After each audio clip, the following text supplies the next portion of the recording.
Magandang araw sa inyong lahat. Once again, ngayong araw na ito ay ihatid namin sa inyo ang aming video patungkol sa recycle. Dito sa Canada, simula nang nagpunta ako dito ay natuto akong mag-ipon ng recycle kasi bawal kung saan-saan tinatapon ng mga recycle dito sa Canada. Hindi kagaya sa Pilipinas na kung saan tinatapon, pero dito ay bawal. We prefer na ipunin namin ng mga recycle, dadalhin na i-donate or dadalhin sa place na kung saan bumibili ng mga recycle. So, tara na at tignan natin kung paano kami mag-ipon ng mga recycle. Ito yung recycle bin namin. Supposed to be blue, pero wala kaming blue dito sa loob ng bahay.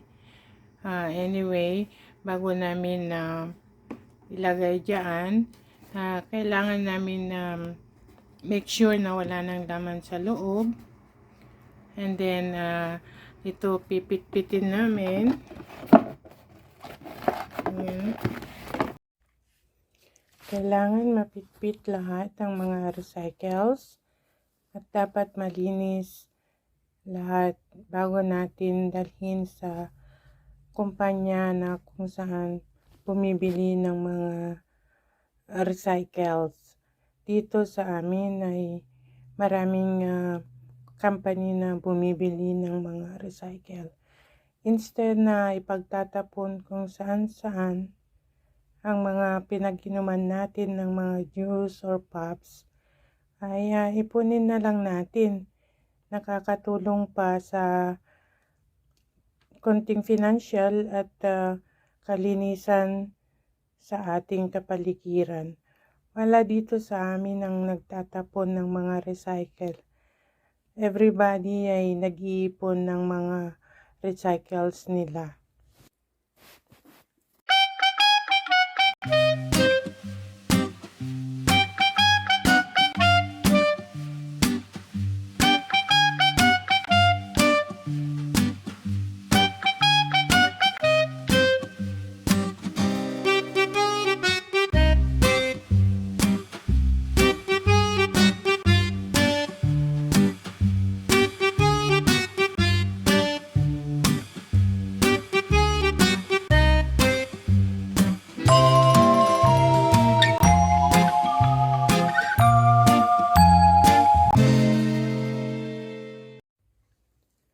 Ayan, tapos na, ready nang ibenta.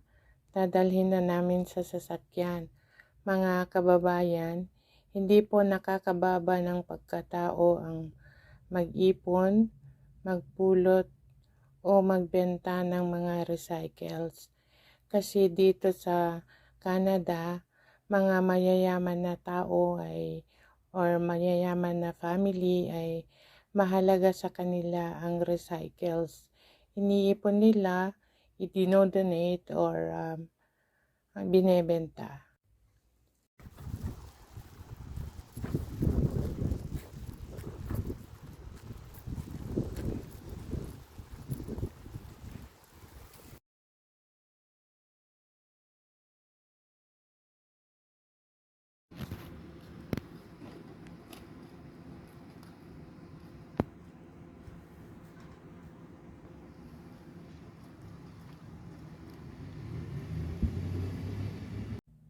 Ayan yung pinagbentahan namin, $13.10 is equivalent to 537.10 pesos.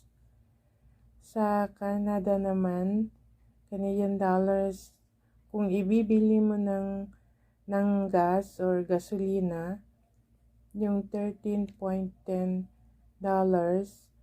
ay 8 liters na gasolina at magagamit ito for 2 days to work.